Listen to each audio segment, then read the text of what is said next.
was a student of Rav Kook. And he was influenced by Rav Kook. And he built with Shiva B'nai. It's a great zchut, a great honor and privilege to be here in Kfar Ro'eh at Shem Olam with the founder and the director, Rav Krieger. So Rav Shem Olam was established 22 years ago, and the main point of the main goal of Shem Olam is that let's say to build or to bring out another we can say a narrative about the Holocaust.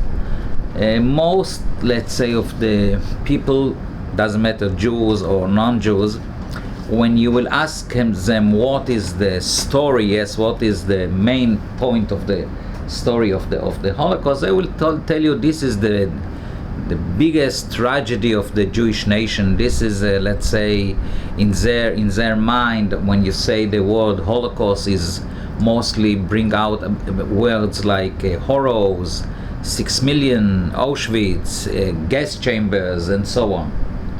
This is right, but in our, let's say, way of looking to this story of the Holocaust is another, let's say, it's another way, because in each story you have a context and a text.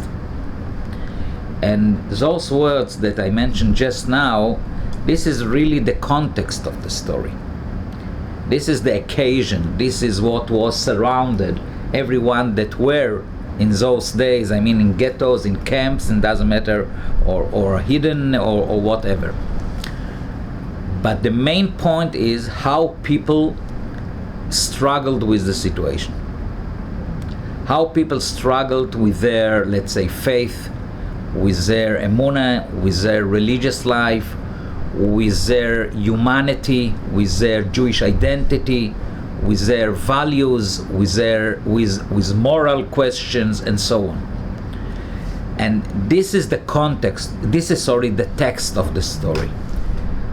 Normally, let's say in history, when there is a very non-common, let's say, time or something that happened, not a usual thing, we must make this point. I mean, to make a kind of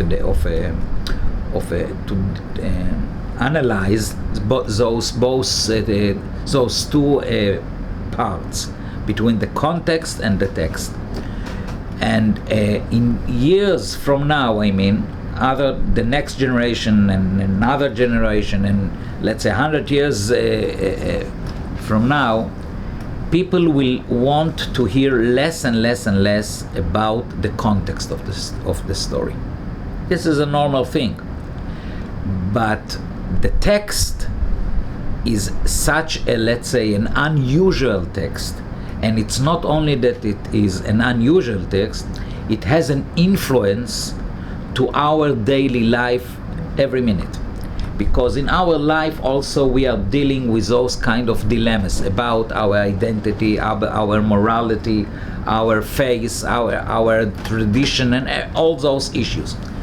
And we have, let's say, a kind of a campus that we can look back to the Holocaust, and in those, let's say, circumstances, the edge of the existence of a human being, to see still how they reacted. And it's amazing to understand that most of the people, most of the time, reacted, let's say, in a very not expected way. I mean, for positive, yes. There were people also that fell, but without this it was not a human issue. But most of the people, once Avraham told me, you mentioned him, that he was a boy in Warsaw ghetto, and he said that he saw once somebody that he knew, that he saw him taking a food from another person in the street. But he said, I saw this person dozens of time, I mean, in the ghetto. This was the only time that I saw him taking. It means that he has still hundreds and thousands opportunities again and again and again to take. Then even when a person fell, even if a person missed something, it's still, we can understand still that in other I mean same circumstances, he managed to take another decision. And this is, let's say, if we can say more than this, the Holocaust brought us to let's say to the normal world, and mostly to the Jewish world. I'm not going to say it in everywhere, yes, but you have to have the right ear, I mean, to understand it, to hear it.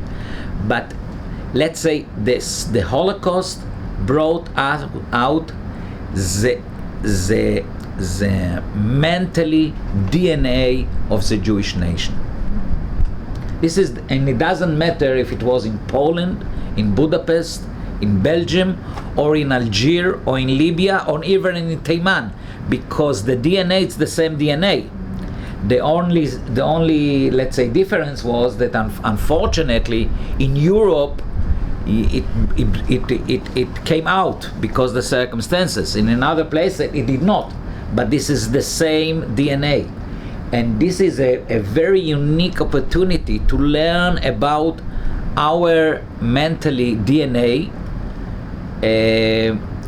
I have a very good friend, he lives not far from here. His name is Professor Danny Offen. And he is a very known, I mean, research person, I mean, in this field of DNA, of genetics and so on. And once I gave in shul, I mean, Shabbos Shmuz, yes, and I spoke about a mentally DNA of the Jewish nation. And when we went out of shul, he told me, you know, as a genetics person, I can tell you there isn't such a thing, a mentally DNA. Yes, there is a physics DNA. I said, okay, Danny, you know, there is a difference between us. Chazal said that there is. Chazal said even that there is even places, Be'erot Midian, yes, when the waste, yes, when you drink this water, it can change your mentally, yes, your so on. And you, as a scientist, think that it's not right. It took, I think, 3 years or whatever. And he came to me one Shabbos after shul and said, you know what? Did you read this week's newspaper? I said, no. He said they wrote about a research of 10 years that was done in 4 of the let's say best universities in the States that figure out that there is a mentally DNA. Wow. Then now it's a proof. I mean, it's scientific. Yeah, לחז"ל. That there is, I mean, a mentally DNA, and to look into this DNA, it's a very interesting thing. One day we got a request from the municipality here. They have a kind of agreement with a whole area in China, like twin municipalities, and they came to visit in Israel, and he wanted to bring them to Shem Olam. And I said to him, look, take them to Yad Vashem. Those people, I mean, they need to know the story, the basic story of the Holocaust. Then take them to Yad Vashem. I said, no, you are located here. This is Emek Hefer municipality. I want to show them something in Emek Hefer. Okay, he brought them here. And we ask ourselves, what are we going to show them? What are we going to talk with them? About the Jewish DNA? What? Then I started, we took them to one of those exhibitions, I'll take you in a minute, and I told them, look, if you think that the story of the Holocaust is a story about murderers and victims, you make a mistake. You made a mistake. It's not a story. It's not a story between murderers and victims. It's a story between two how I said it, 1 minute, I lost the word.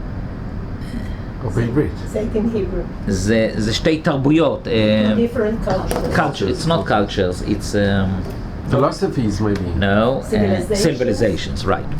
It's two other civilizations. One civilization was the highest civilization in the world. They were first in each field that you will talk about, you will look about it, you will think about it. They were the first. In science, they were the first. In technical issues, they were the first. In medicine, they were the first. In philosophy, they were the first. Music. In music, they were everything, really, everything. Yes, Economy. each file, each economy, everything. And there was another civilization that was an old civilization that, let's say, they thought that it's not an irrelevant civilization anymore, even. And when those two civilizations crash, there was a kind of a crash between them. Clash of culture. A clash, yes, of culture. It seemed it brought out that the first civilization was a civilization of cruelness, of evilness, yes, of something that till today the biggest, psychologists and sociologists, yes, they cannot really put the point where it started. How can it be that a whole nation goes to such a place? And then the second civilization, the old, not relevant anymore civilization, brought us something that is, let's say, that put the point of a human being in such a level that you cannot even understand it. And we make a whole tour here. And when we finish the tour, the head of this area in China said, he was the only one that could speak English. And because we translate everything, yes. And he said, I want to tell your staff, something in English. And he said, look, I don't know if you know, but we Chinese suffered in the Second World War also very much. The Japanese, because the Japanese. We had also concentration camps and so on. You cannot compare it to the Jewish story, but still, we suffer very much. He said, it's the first time that I understood that when I'm going home, I have to go and to see how my nation and what is the values that my nation took out from themselves in those circumstances. Is it cruelness, evilness, or something so pure, so holy, so, let's say, the highest level of that we can expect from a human being? Now, we understood then that it's not only a Jewish issue, it's a Jewish issue, but it's not only a Jewish issue. It's an issue of every human being. It's universal. Universal issue, right? It's all a goyim, but it's a question also with those goyim. What also we can see also those, let's say, people in Lithuania or in Poland or whatever. There were people that brought out in those circumstances something else from themselves, and unfortunately, a lot of them brought out this kind of, because they become to be murderers and they cooperate with the Nazis and so on. Now, Shem Olam took it to this level just from the beginning. Just from the beginning, we understood that it's not enough to talk about it. It's not enough to collect few, let's say, stories that are very important. We have to build the same field, the same issue of the Holocaust just from the beginning in another view, in another point.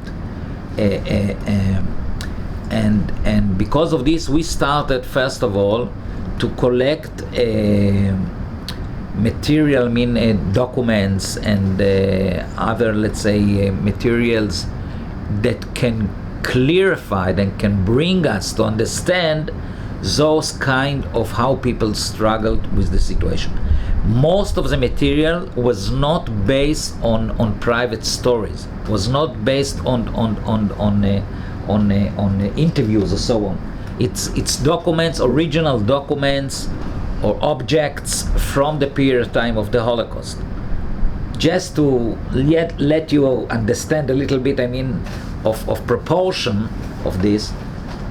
When I, as a historian, research person, I try to write in the beginning about the rabbinical leadership in Lodz Ghetto. This was my PhD.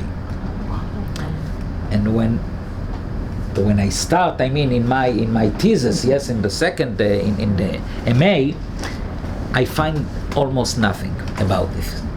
In Yad Vashem, for example, there was then about 312 files that were collected, that were catalogued as files that deals with religious response during the Holocaust.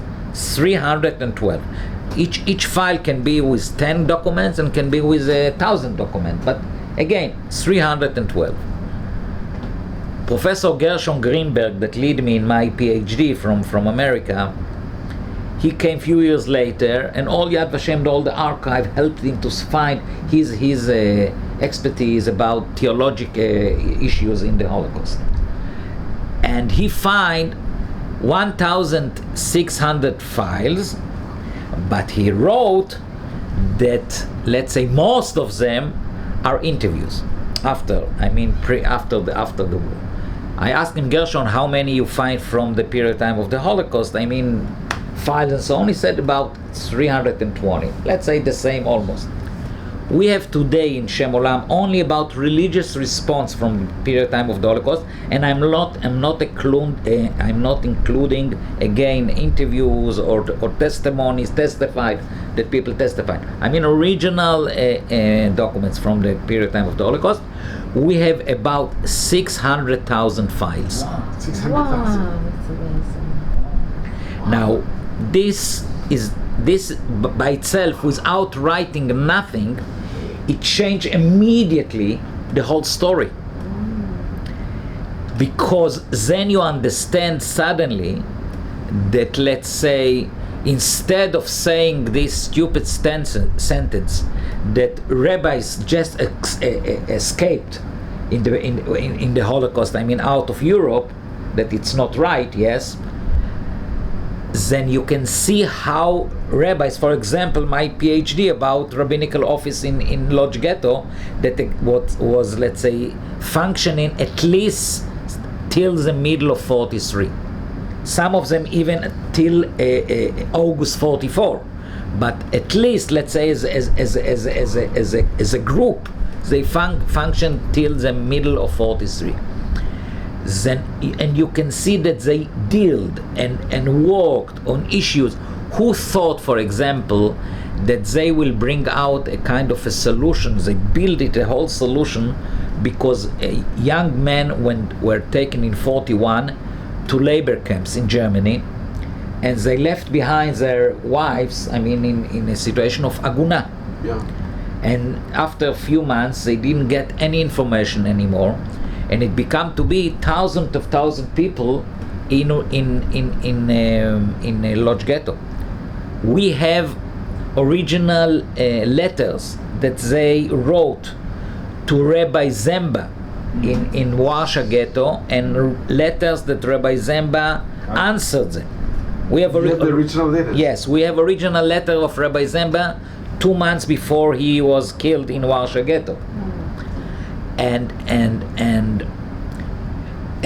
they find a solution. They decided to put a solution like David HaMelech made in his army, that each soldier has to write get al Tnai to his wife before he's going to the war.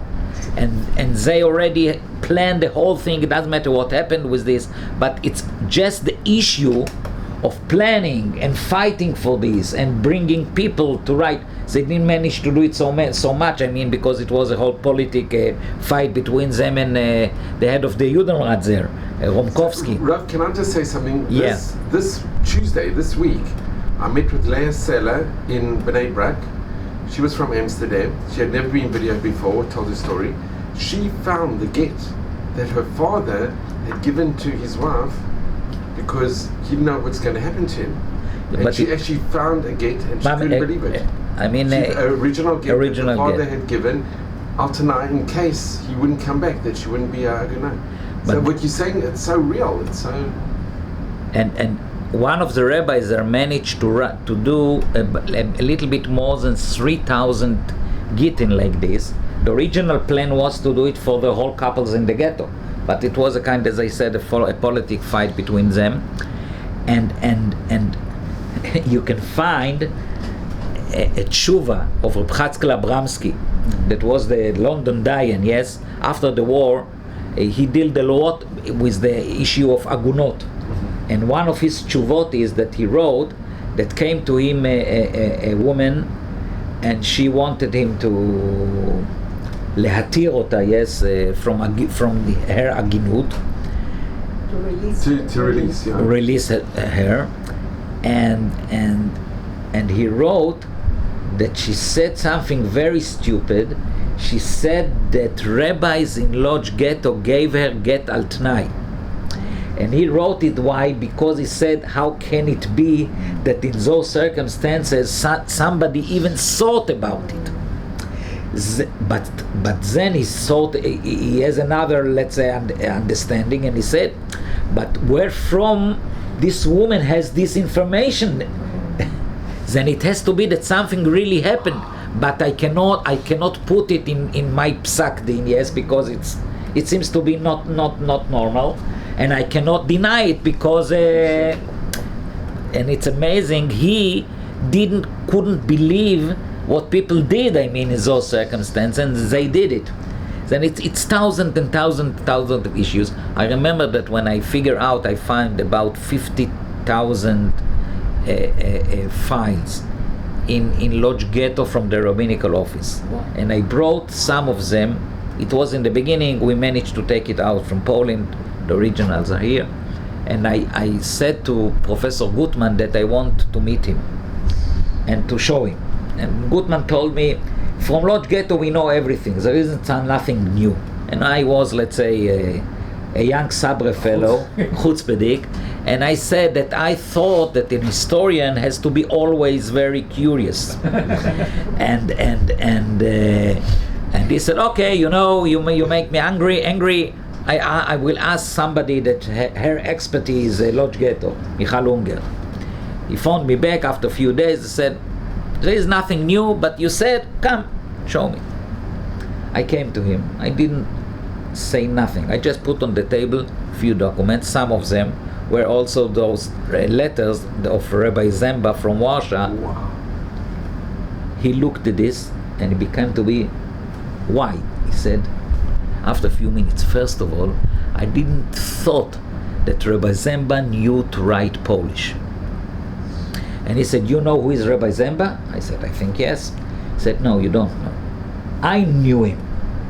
I personally, I'm saying this, he said the first time, he gave me a kiddushin with my friend, I mean in Warsaw Ghetto, because we thought that if you are a married couple, they won't send us to the camps.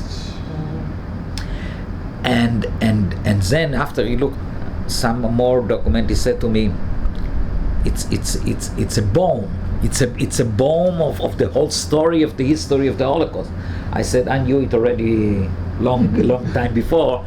Now if you know it. And then he said, always I'm saying about this, that it's a very not usual sentence from a guy like this. He said, look, I am a shmutznik. Shmutznik, it's like a person that is from a Shomer HaTzair. He said, I am a shmutznik. Orthodox non-religious. An atheist. An atheist, even an extreme atheist. and against religious and so on.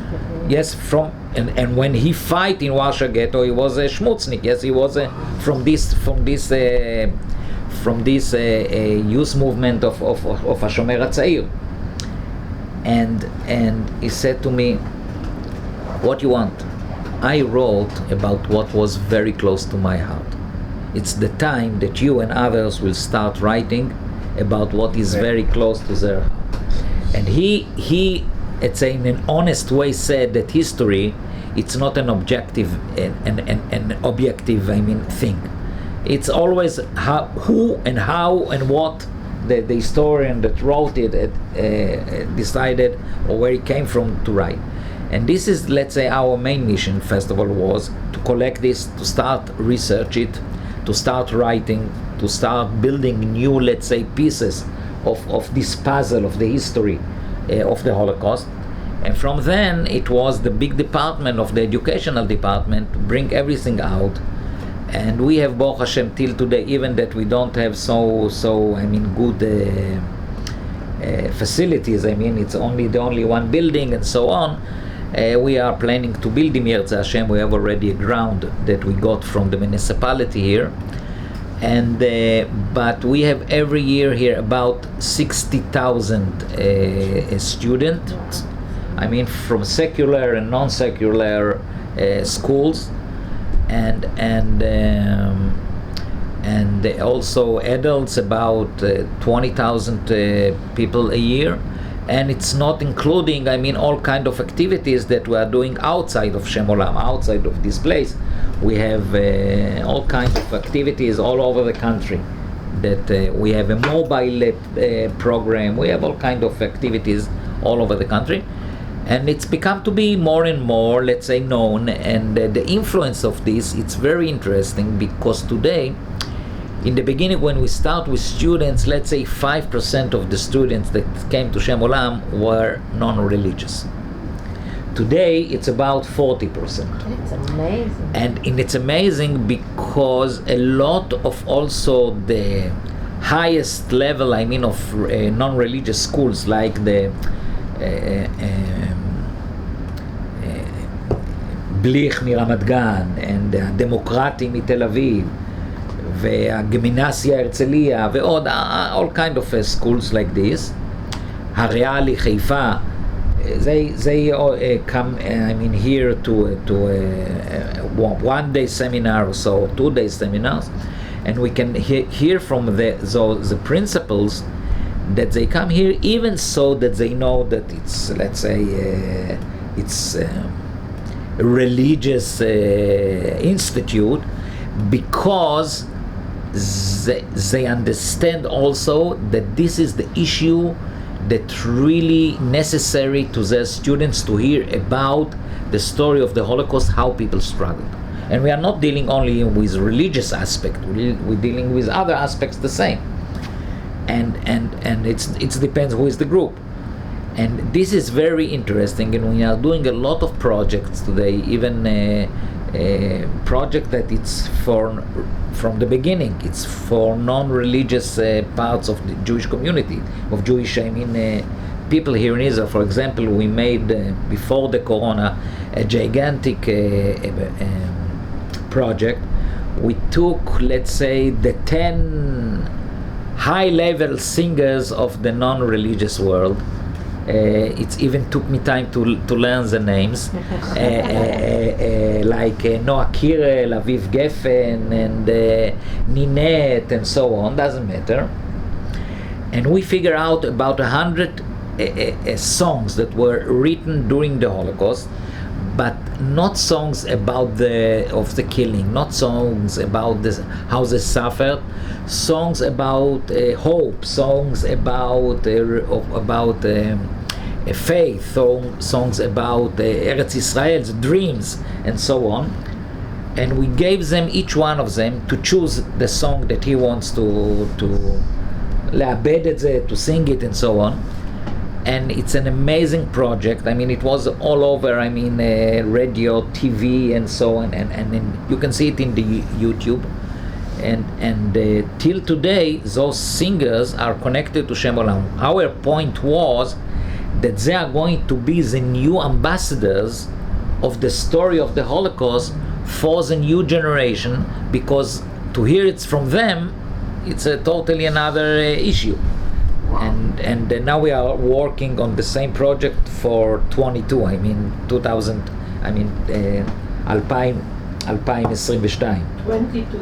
2022. 2022, right. I'll take you maybe to one of the exhibitions. Can I just ask you? Yeah. We're just going to show. This is, and it's been also on the news. I'll just show it to. So this is also, it's groundbreaking. In the UAE, they have a Holocaust museum. It's a permanent exhibition, and they actually mentioned in Ami magazine that the material was supplied by Shem Olam. Right. So could you mention how you got involved with the UAE? Yeah. It's a kind of a museum in Dubai, yes, that was not connected to the Holocaust in the beginning. It was a museum that deal with the issues of all kind of religious, Muslims, Christianity, Judaism, and so on.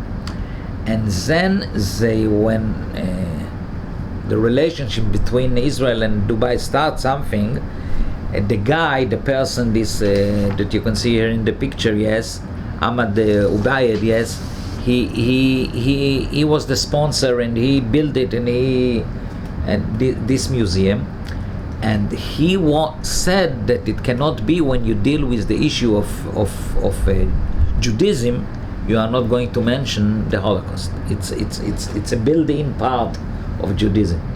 I mean, in our modern history. And he knew someone in Dubai that we have a project that called Shem Olam by academia.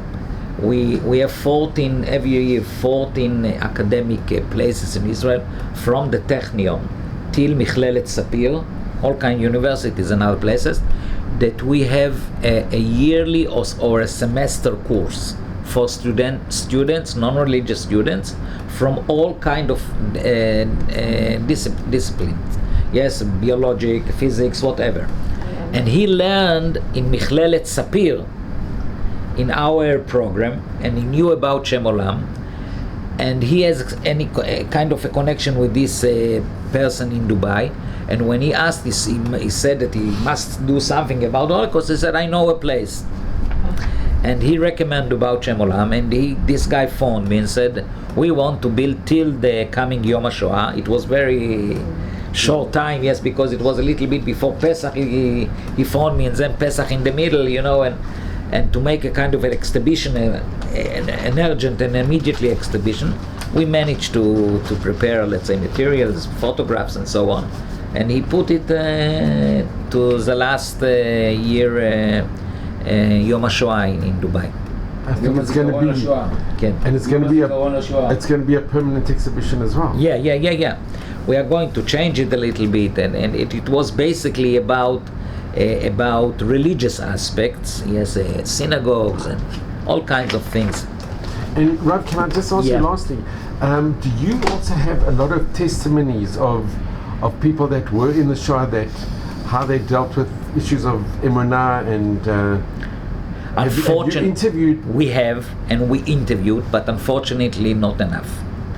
Because unfortunately, when Shem Olam started 22 years ago, it was a little bit too late. Because let's say, yes, because the people that already that were older and could share with us much more of their prior experiences and so on. For example, one of our worker here in Shem Olam, she wrote, and she's in the middle of a very special research about Taharat HaMishpacha in the Shoah. She looked for women that can share with her. It has to be at least women in their 20s, 20, yes, in the Holocaust. When we started, most of them were not alive anymore. Those that survived. Then to get information because of this, we put a little bit less, let's say, emphasis, yes, to this field of interviews and so on. But we have a few hundreds. And in English as well? Only very few of them. Only very few of them in English. And it's very important because unfortunately, it's a missing part. I mean, so it's a missing part, right? It will be very helpful. It can help us a lot. First of all, it can help to our research people. Secondly, it can help when we are building educational programs. We can use those testimonies, to put it in. It's very important. You will see what we are doing with testimonies downstairs when we go. Then you understand how necessary it's today. And unfortunately, the biggest projects in the world that interviews people, they were not totally focused on this issue. I know about Spielberg, Shoah Foundation. He was focused in one thing. That if one day somebody will deny the Holocaust, he has testimonies, original testimony that people testify. But he didn't give them the option even to share their private experience, private feelings, issues of their mental issues and so on. And because of this, and not only this, also the people that work there, most of the people, even Jews, knows nothing. I remember that when I came, it was years ago, to LA, and I was invited by the head of the project, Professor Dr. Ari Ziv, to come and to visit them, the Shoah Foundation there in Los Angeles. I came, and I met the woman that she was in charge of cataloging all those interviews. And I asked her if you have about religious response. Very few, very this, very yeah. And then she said to me, it's very hard. Then I didn't knew that it was their policy not to ask those questions. Not chas v'chalila from a way of denying these stories, but they were focused about that those testimonies has to be a proof against Holocaust denying. That's all. And she said to me, look, I have a woman from Czechoslovakia that testified here on the set, and she by herself said that she is not sure that she is Jewish. She was a child, a very young child during the period time of the Holocaust. And I don't know, she said, I'm looking about this, and especially she said suddenly something that is, I don't know about it, nothing, and I think it's not Jewish, maybe it's not even Christianity, I don't know what is it. And I said to her, show it to me. And then this woman described that one day, she was from Prague, one day her father came home with an orange. He put the orange on the table and said to the family, today is Chamishusar. And let's eat the orange. And she looked at me and said, right, Chamishusar, it's not a Jewish thing. What is Chamishusar? Chamishusar, it's Tu B'Shvat. Tu B'Shvat. Oh, wow. And Jews called it Tu is Chameshesre. As they called it in Poland, in Eastern Europe, they called it Chamishusar Pires. The fruits that you eat in Tu B'Shvat, then Te'anim Yeveshot, and it was called Chamishusar Pires.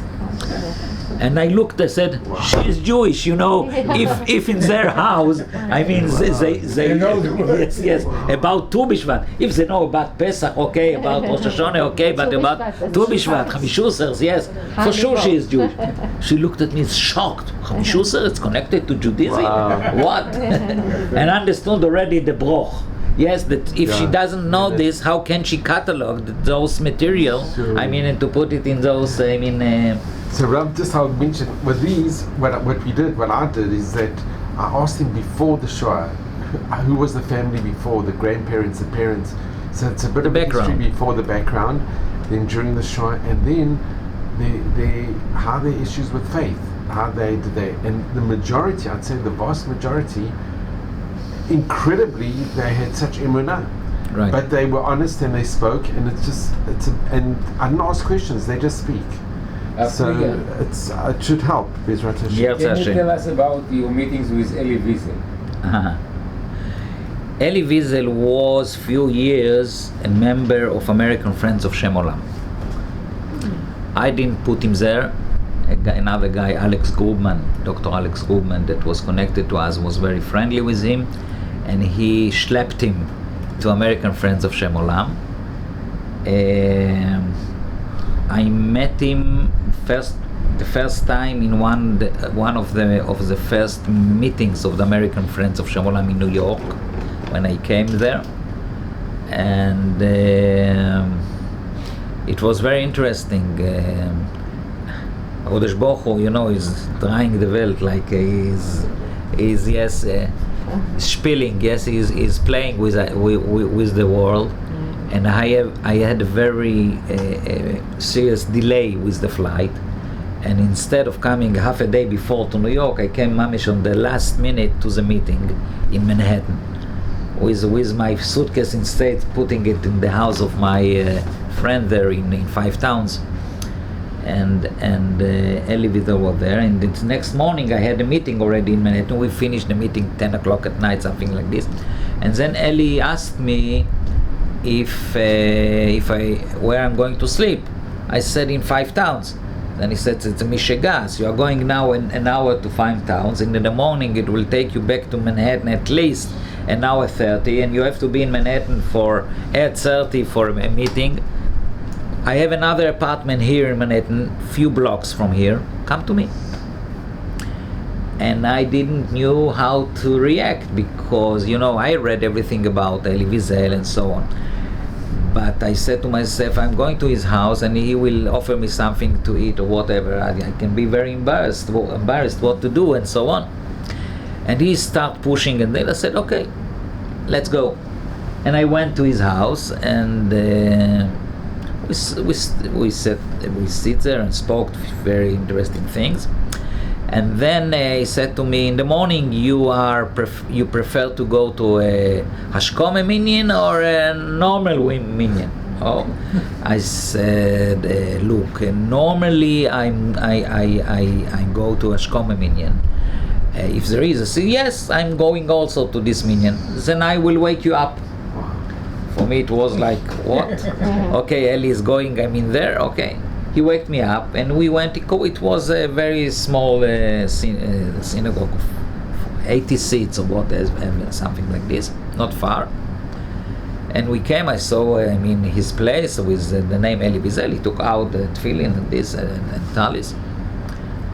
And we came home already. He offered me something to eat, and understood that I can at least something I can eat. But he saw as a sabra, yes, he saw on my face like the siman she'ela, the question mark. the question mark on my face, yes. And then I remember he looked at me and said, okay, shoot. Like Americans, yes. And I said, look, I wrote your books, I wrote articles, I always understood that I don't know if you are, let's say, shomer mitzvot or whatever. And this morning we went together to shul. We davened one next to. We sat next and just one next to the other. And I am confused a little bit. And he looked at me and said, "What? You davened this morning?" I said, "Yes."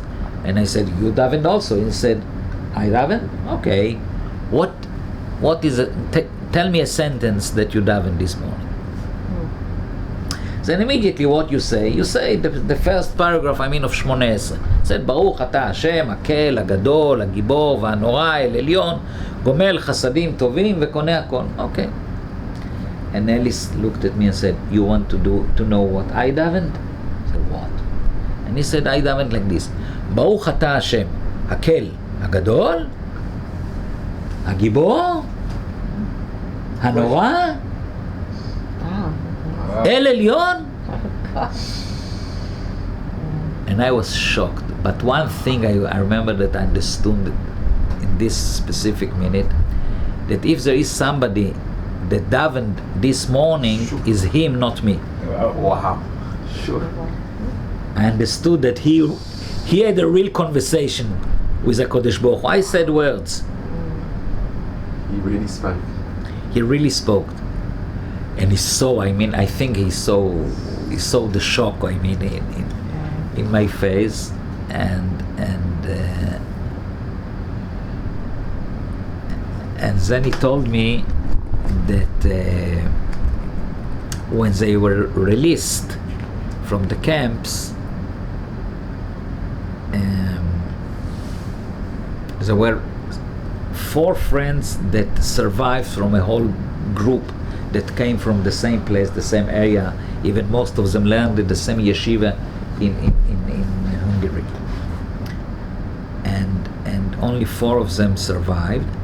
And just when they were released from the camp, they went out of the camp. It was an empty area there, and not far was a kind of a German village. And they start speaking between themselves. He mamish lost his father a few days before, and they were very emotionally, and they said, they start talking about how can it be, where were God? Yes, I lost my father just here. My father was, and all kind of questions. And one of them didn't really, it was not so, important to him. And he left them and he went. After about an hour, something like this, he came back and he started telling them that, what, you still, dealing with those questions, with those philosophy?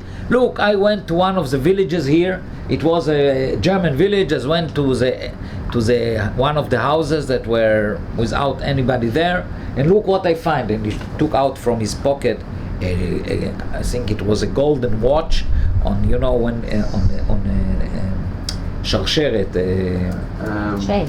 chain, on a chain, and start making like with the chain like this. Look, that's what I find. I'm at least productive, yes. What you still, realistic, yes, realistic, and you still, talking. And then suddenly you want to show the watch. Then it was like a watch that you have to open it. Then he opened it and he looked and said, "Oh, it's mincha time. We have to daven." And then Eli said, all the 4 of us just stood and started davening mincha. Wow. Now, in this way, he wanted to show me the kind of the את המורכבות, את complexity of way of in his life. That in one way he can start, asking very tough questions, but on the same time, to daven mincha, on the same time to, and it's very interesting. He can write philosophical articles about the question in Emunah, and davening in shul, and questioning still in davening, but it's not really a question. It's something, and it's a discussion between him and HaKadosh Baruch Hu. All kind of stories like this with Eli. This is, let's say, the most impressive. Story, but impression. Okay. You had the connection with his museum in Los Angeles? Not his museum. You mean in Boston? No, in Los Angeles there is a museum. But it's not connected to Eli. Eli was against it. You mean Shimon Wiesenthal museum, Center of Tolerance. That's Shimon Wiesenthal. Yeah. Shimon Wiesenthal. It was Wiesenthal Center. No, it's not connected. Eli was against it. Eli even fight against it. Eli with Shimon Wiesenthal were just, the opposite, because Eli saw from the beginning that Shimon Wiesenthal is pushing the story of the Holocaust too much to the field of סיפור בינלאומי, זאת אומרת. זה Armenians, I know that. Also, and שם הם עוסקים בנושא של הכושי. כן. It's a museum of tolerance and not a museum of the Holocaust. And he said, our duty after the Holocaust is to take care and to be involved in all the tragedy, Eli said, in the world, because we as Jews, we know what is to suffer. But it's not saying that their story is the part of the story. It's and there is something unique about the Jewish story. Right. וויזנטל משך את זה למקום הפלורליסטי, למקום תיקון עולם. תיקן מעין זה, והוא לא סבל את זה. So Rabbi, in Bayern there's Dr. Alan Rosen. he's very from, and he was an assistant to Eli Wiesel. Look, and he lives in Beit Vegan. there is one person that was very, very close to Eli is Yoel Rappel. Yoel, הבן של יואל רפל, הבן של דוב, כן. הבן של דוב, יש לי קשר, he lives in גבעת שמואל, and he has a lot of also, Eli gave him permission to take parts of his archion. Most of it, yes, more of his archive is in the Boston University. Eli sold it, I don't know, to the Boston University, but part of it that was left behind, Yoel has the most. Yoel wants to open here in Shem Olam a kind of a cathedra of Eli Wiesel cathedra with this material that he has. And do you have friends of Shem Olam in other places in the world, or it's mainly in America? Mainly in America. America, in South America, in Brazil also we have. That's all. Well, let's hope it goes to more places. We hope so. It's look, Shem Olam. It's a very complicated, thing, because we are dealing, let's say, with all of the fields that like a gigantic institute like Yad Shem is dealing. Because if you want to tell another story, you have to be in all the fields. You cannot say, okay, I'm just here. I'm only in a research. I'm only of collecting document. I'm only on education and all kind of things. And still, we are not. We don't have the budget like from the Medina. Yes, from the government. The governmental, they have by law. They start the year by law without getting nothing extra, about 150 million shekel. By the law from 54, and then every year they get more money from Misrad HaChinuch, from this, from that. When we start the year, we start with a zero. Wow. And is it mainly private donations? Mostly. A little bit, let's say, about in good years, I'm not talking about the Corona time, that's nothing, yes? But in good years, we are getting about 10% of our budget for governmental money. 10%, it's a good year. So just wishing Hatzlacha. Yes. We're here with Dov Eisen and Rabbi Krieger in Shem Olam in Faroe. Admirer of Shem Olam. And admirer. I was at with Avraham Kaspi. We are in Karmi. We are friends for many years.